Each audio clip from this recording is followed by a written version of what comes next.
Di dalam ayat siratal ladzina an'amta alaihim, Allah tuh pengen ngasih tahu kepada kita bahwa apapun yang kita sedang hadapi dalam hidup kita itu tuh pernah terjadi kepada orang sebelum kita.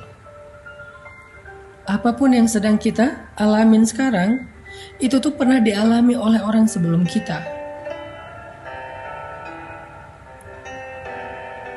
Masalah kita sebagai anak harus gimana kepada orang tua. Ada contoh orang sebelum kita. Gimana seorang anak diusir oleh orang tuanya gara-gara dia beriman kepada Allah. Siapa dia? Ibrahim alaihissalam. Gimana sikap Ibrahim kepada ayahnya?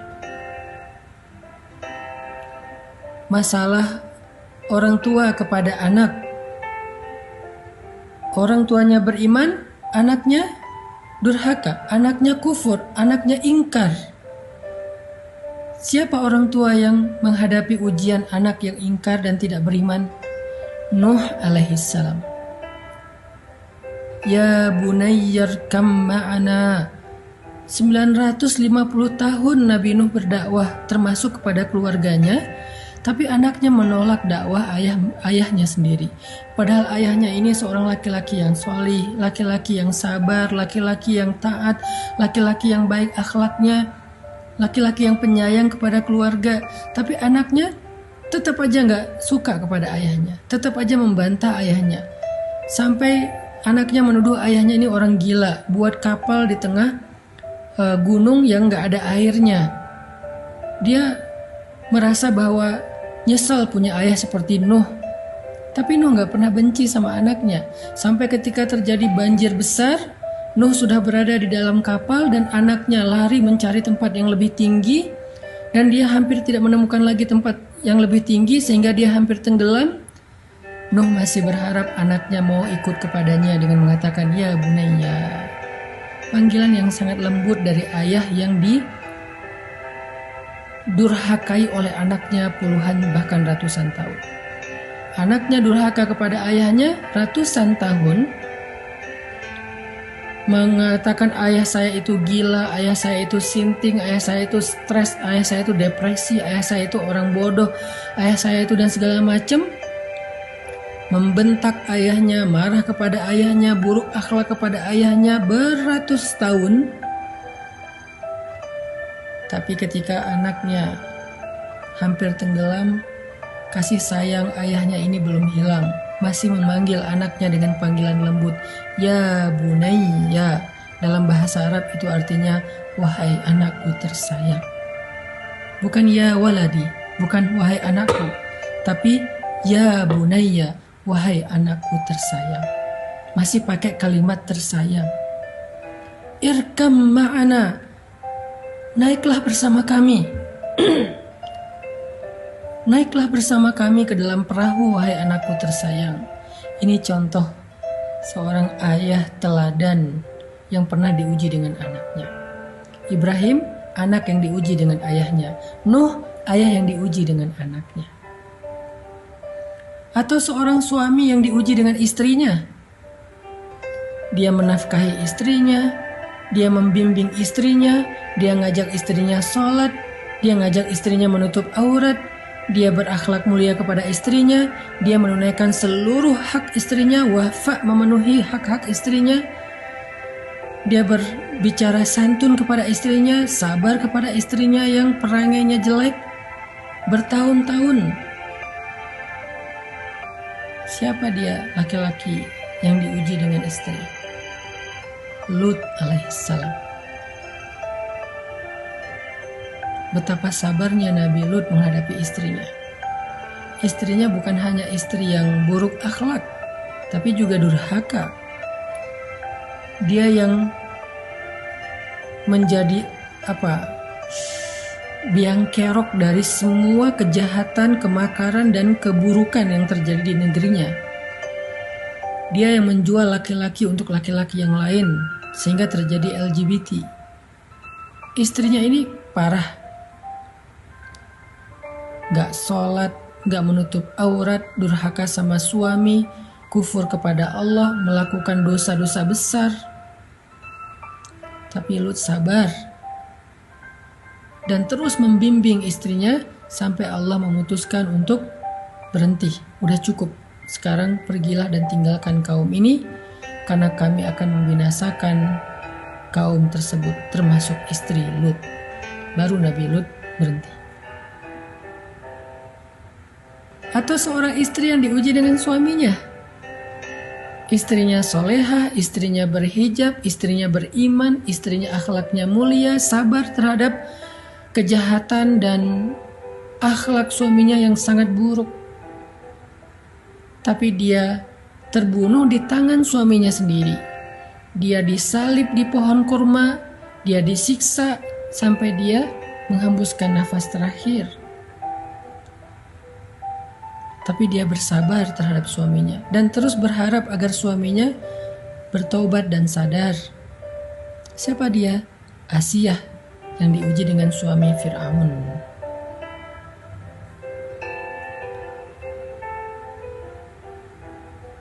Jadi semua masalah yang kita pernah alamin dalam hidup ini, semua ujian yang sedang kita alami dalam hidup ini, itu tuh udah pernah dialami oleh orang sebelum kita.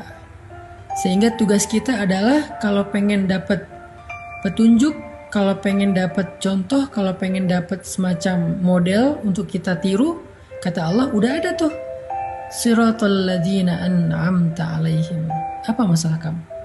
Ya Allah, saya punya masalah dengan orang tua, belajar dari Ibrahim. Ya Allah, saya punya masalah dengan anak, belajar dari Nuh. Ya Allah, saya punya masalah dengan istri, belajar dari Lut. Ya Allah, saya punya masalah dengan suami, belajar dari Asiyah. Ya Allah, saya punya masalah sebagai jomblo, cowok, banyak godaan dari cewek-cewek sekitar saya di kampus, di tempat kerja, belajar dari Yusuf. Ya Allah, saya seorang jomblo, perempuan, cewek, dan banyak masalah, banyak ujian dari cowok-cowok yang ngegodain saya, belajar dari Maryam. Ya Allah, saya pengen ta'aruf tapi gak tahu caranya, belajar dari Musa dan calon istrinya. Ya Allah, saya punya anak tapi gak tahu cara mendidiknya, belajar dari Zakaria dan Yahya. Apa masalah kita? Ya Allah, saya hampir bercerai, suami saya mentalak saya, talak 1, gimana cara mengislahnya, belajar dari surat At-Tolak ketika Nabi mentalak Hafsah. Ya Allah, suami saya suka ngata-ngatain saya yang jelek-jelek, belajar dari curhatnya seorang perempuan di dalam surat Al-Mujadalah atau Al-Mujadilah, Khawlah bintu Tha'labah. Ya Allah, orang ngomongin saya di sosial media, orang berbisik-bisik tentang saya di grup, mereka bikin grup baru dan ngomongin saya di grup sebelah, belajar dari surat An-Nur tentang hadithul ifki, pembicaraan rahasia. Ya Allah, istri saya suka cemburu dan menyusahkan saya sebagai suami, belajar dari surat At-Tahrim. Apa masalah kita? Semua masalah kita itu udah ada contohnya, karena mereka pernah mengalami persis seperti yang kita alami. Jadi kita nggak sendiri.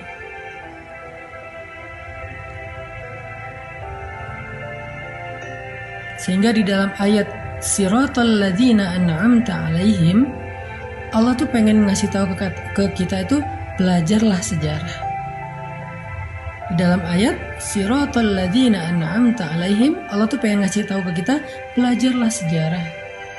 Karena gak ada yang baru di bawah langit, gak ada yang baru di bawah matahari, gak ada yang baru di atas tanah.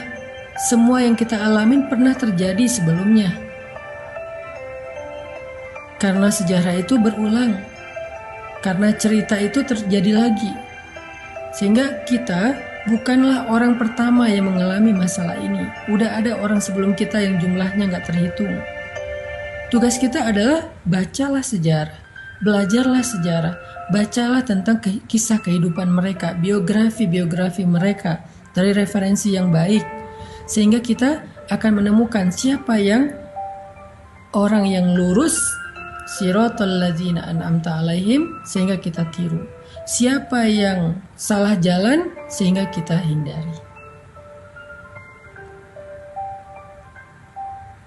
Jadi di dalam kalimat siratal ladzina an'amta alaihim, Allah pengen ngasih tahu kepada kita, belajarlah sejarah.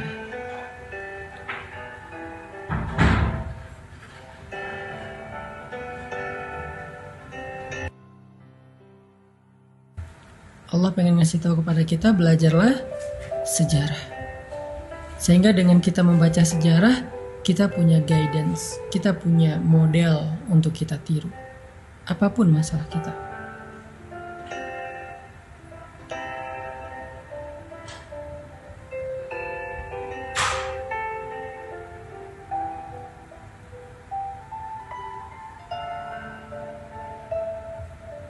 Gak ada yang baru. Gak ada yang baru. Semua yang kita alamin pernah dialami oleh orang sebelum kita.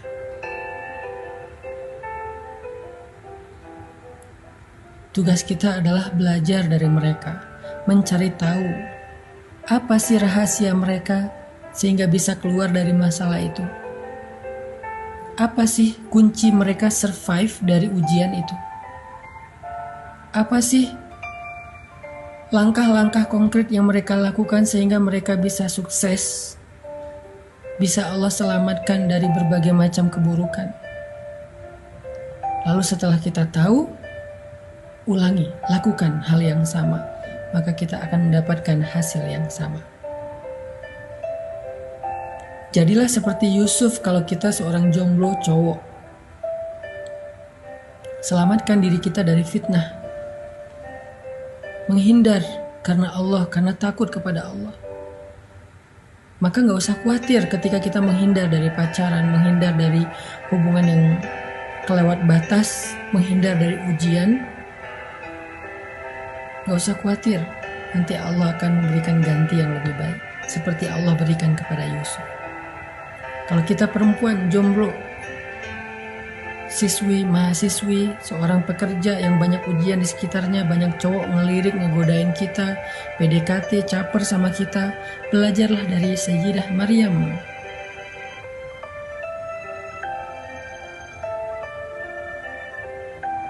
Yang mengatakan sesungguhnya aku tidak kenal laki-laki. Dan aku bukan perempuan yang suka merendahkan diri dengan perbuatan dosa. Yang membatasi dirinya, walaupun bukan berarti kita nggak boleh bergaul, tetapi intinya adalah jangan berlebihan. Dan gak usah khawatir menjadi orang yang membatasi diri sebagai perempuan. Allah akan muliakan kita seperti Allah muliakan Sayyidah Maryam, seperti Allah muliakan istri Nabi Musa, seperti Allah muliakan Sayyidah Khadijah. Ya, Sayyidah Khadijah, perempuan yang menikah di usia 40 tahun baru dapat suami yang benar.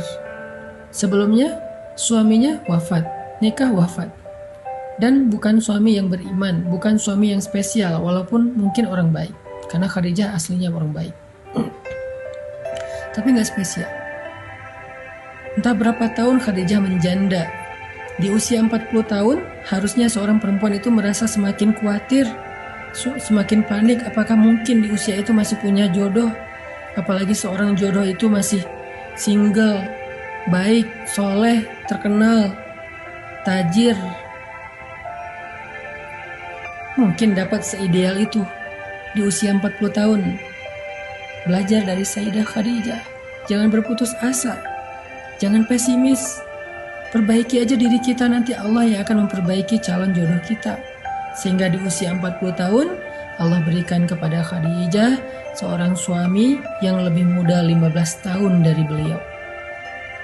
Bukan hanya lebih muda, kalau bahasa kita berondong, bukan hanya lebih muda, tapi solih, tajir, Nabi pula, kekasih Allah, ideal banget. Secara fisik sempurna. Jadi kalau kita pengen seperti Khadijah yang dapat suami seorang Rasulullah SAW, maka jangan cuma baca sejarahnya, jangan cuma tahu kisahnya, ikutin. Apa yang kita nggak punya contoh. Semua masalah kita itu udah ada contohnya.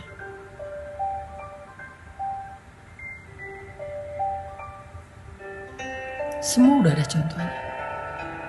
Kita yang ngerasa kayak hidup kita banyak ujian. Kenapa ya setelah saya hijrah kok hidup saya banyak masalah? Perasaan dulu sebelum hijrah kayak gak ada masalah. Sebelum hijrah kayak lempeng-lempeng aja. Sebelum hijrah hidup saya happy-happy aja. Tapi kenapa setelah hijrah masalah datang silih berganti dan gak beres-beres? Malah semakin hari semakin berat. Semakin hari kayaknya masalahnya, bebannya semakin nambah. Kenapa ya?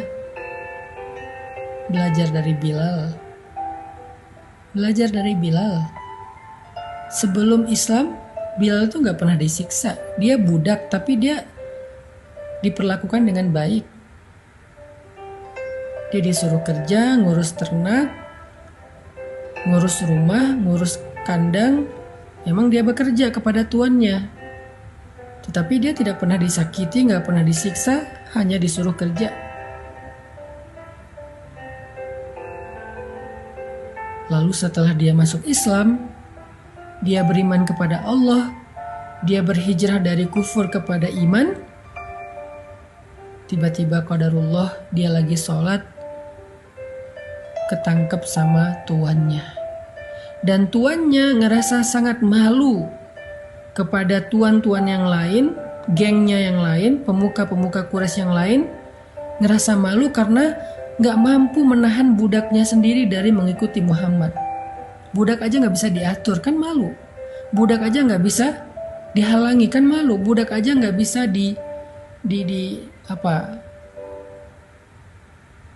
dikontrol gitu. Kok bisa budaknya aja lepas kendali sehingga beriman kepada Muhammad yang beda kabilah, sehingga mengikuti ajaran Muhammad yang beda suku, sehingga Umayyah bin Khalaf merasa sangat malu dengan imannya Bilal. Dia dituduh gak becus sebagai tuan, dia dituduh gak bisa menguasai budaknya, dia dituduh bukan seorang leader sejati, dan berbagai macam perlakuan mempermalukan dia. Sehingga karena malu dan panik, dia langsung menyiksa Bilal, memaksa Bilal untuk murtad dari keyakinannya.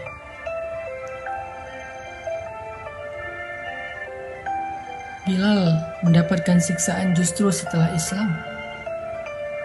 Apakah Bilal mengatakan ini gara-gara saya beriman, saya hidupnya jadi susah? Gak pernah Bilal ngomong kayak gitu. Apakah Bilal mengatakan, ya Allah, apa maumu? Setelah saya beriman, kenapa engkau beri saya ujian, bukannya diberi kenikmatan dan kebahagiaan? Gak pernah Bilal ngomong kayak gitu. Apakah Bilal mengatakan, ya Allah, saya nyesel udah beriman, tahu gini saya gak akan mau masuk Islam? Gak pernah terbersit sekalipun kayak gitu. Gak pernah Bilal berpikir bahwa hidupnya menjadi susah karena Islam. Gak pernah Bilal berpikir dia menyesal dengan keimanannya. Gak pernah dia ngerasa bahwa masalah dia itu justru setelah dia mendapatkan hidayah. Enggak pernah kayak gitu. Semakin disiksa dia semakin yakin dan bergantung sama Allah. Semakin disiksa dia semakin bergantung sama Allah. Bukan semakin melemah pegangannya ke Allah, semakin erat pegangannya ke Allah. Kalau kita kan semakin diuji, pegangan kita ke Allah jadi makin renggang ya. Jadi ragu, Allah benar gak sih mau nolong saya? Allah tuh janjinya tepat gak sih ke saya? Kok Allah gini sih sama saya? Apa maunya Allah? Makin renggang, makin renggang, makin renggang. Nauzubillah sampai akhirnya putus asa, melepaskan pegangan kepada Allah, belok arah, ada yang sampai murtad, ada yang bunuh diri, ada yang mencuri karena putus asa dengan rezeki yang halal, ada yang akhirnya berzina karena putus asa mencari jodoh. Makin diuji makin renggang. Kalau Bilal makin diuji makin erat pegangannya.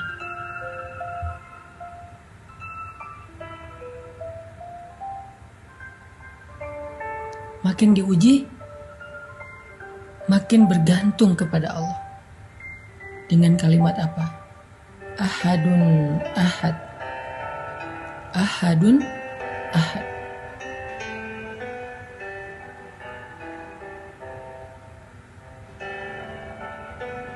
Cuman Allah satu-satunya. Gak ada yang lain. Yang saya yakin, yang saya sembah, yang saya tunduk, yang saya bergantung, yang saya berharap. Ahadun ahad. Makin disiksa, makin ahadun ahad. Jadi buat kita yang setelah hijrah merasa banyak diuji, belajar dari Bilal. Coba ikuti, teladani sikap Bilal supaya kita mendapatkan kebaikan hasil terakhir dan yang sama dengan apa yang dialami oleh Bilal. Apa kebaikan yang didapatkan oleh Bilal di akhir cerita itu setelah dia ahadun ahad sekian lama?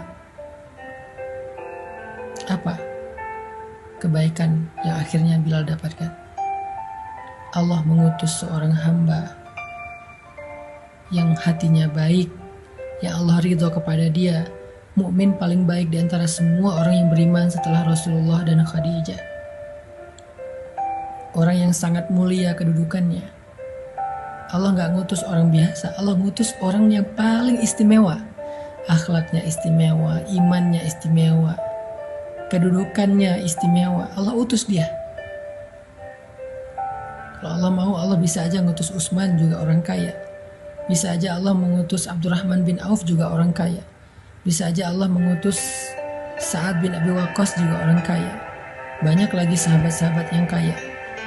Tapi Allah pilih dari mereka semua yang paling baik akhlaknya, yang paling baik kedudukan dan kemuliaannya, yang paling baik imannya. Abu Bakar As-Siddiq. Allah gerakkan hati Abu Bakar untuk datang. Allah gerakkan hati Abu Bakar untuk menolong Bilal.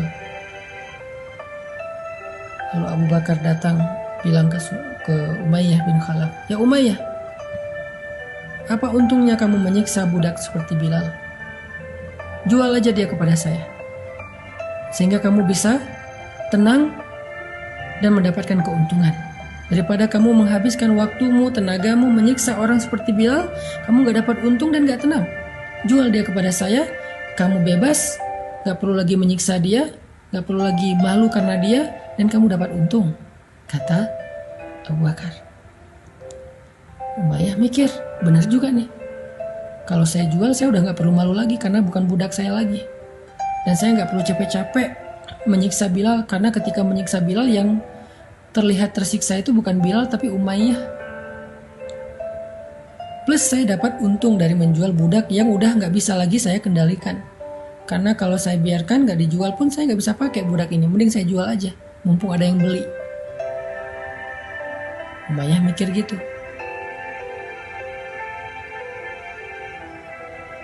Lalu Umayyah bertanya kepada Abu Bakar, "Berapa kamu mau membeli budak seperti Bilal? Berapa?" Kata Abu Bakar, "Sebutkan saja harganya, coba." Abu Bakar nggak berpikir bahwa Bilal nih budak yang lagi nggak laku nih, murah pasti harganya, sebutin aja angka berapapun pasti dijual. Nggak. Karena Abu Bakar ingin menghargai imannya Bilal, maka Abu Bakar tidak mau menyebutkan angka. Karena iman nggak bisa dibeli. Abu Bakar tidak mau menyebutkan angka. Ini cerdas dan bijaksananya Abu Bakar. Kata Umayyah, "Berapa kamu ingin membeli Bilal?" Kata Abu Bakar, "Sebutkan harganya. Sebutkan angkanya. Seolah-olah berapapun yang kamu sebutkan akan saya beli. Saya nggak akan menyebutkan angka untuk membeli imannya Bilal."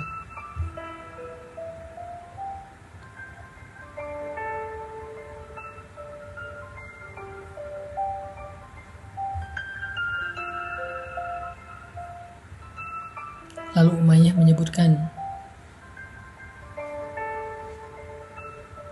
sekian dinar, sekian uqiyah emas, hitungan dalam hitungan orang Arab, yang kalau sekarang mungkin harganya sekitar 700 juta kurang lebih,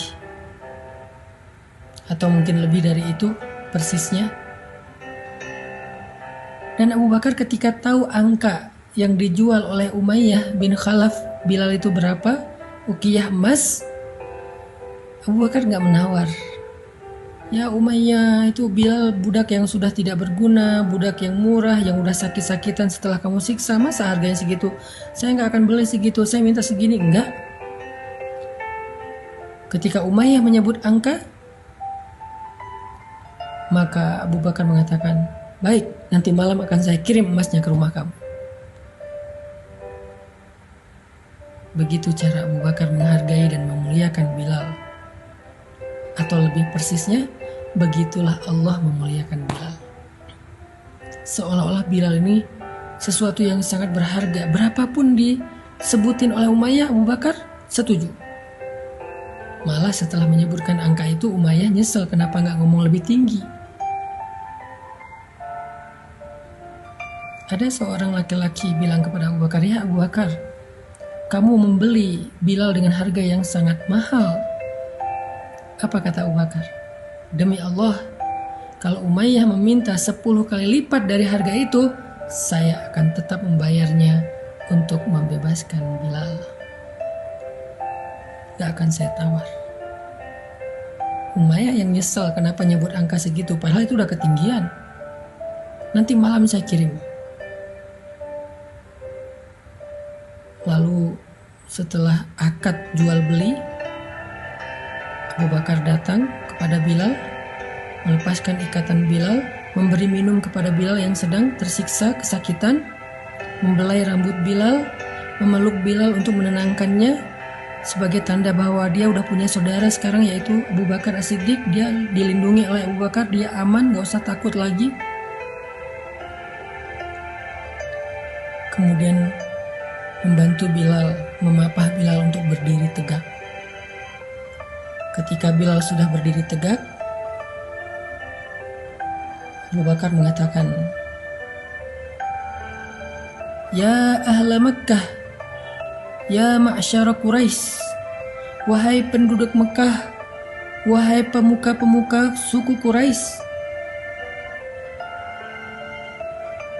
ketahuilah sesungguhnya Bilal adalah saudara saya di dunia dan di akhirat, bukan budak saya.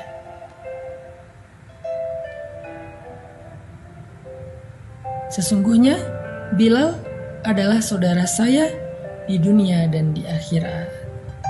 Itu sebuah deklarasi bahwa Bilal sudah menjadi orang yang merdeka, dibebaskan oleh Abu Bakar. Abu Bakar membeli Bilal bukan untuk jadi budak. Abu Bakar menebus Bilal untuk dimerdekakan. Bukan hanya merdeka dan hidup sendiri, tetapi menjadi saudara yang kehidupannya ditanggung, dijamin oleh Abu Bakar. Dan Abu Bakar berharap itu menjadi persaudaraan yang kekal sampai ke surga. Itulah kesudahan yang baik. Itulah happy ending. Itulah pertolongan Allah yang tidak terduga-duga yang Allah berikan kepada Bilal setelah dia bersabar dan bergantung kepada Allah saat-saat dia diuji.